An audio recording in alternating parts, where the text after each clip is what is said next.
సుట్ట బట్టలల్లా వేడి కట్టలు చేతనైన సాయం చేసే మనుషులు మావి పూత కాసినట్టే మనసులు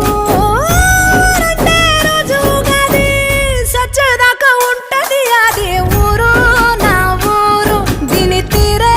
అమ్మ తీరు కొంగులోన దాసి పెట్టి కొడుకుకిచ్చే ప్రేమ వేరు ఊరు పల్లెటూరు దీని తీరే కన్న కూతురు కండ్ల ముందే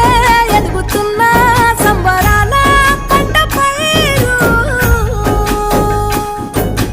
వంద గడపల మందన పల్లె గోడ గట్టని గూడు నా పల్లె చెరువుల తుల్లటి జల్ల షాపోలే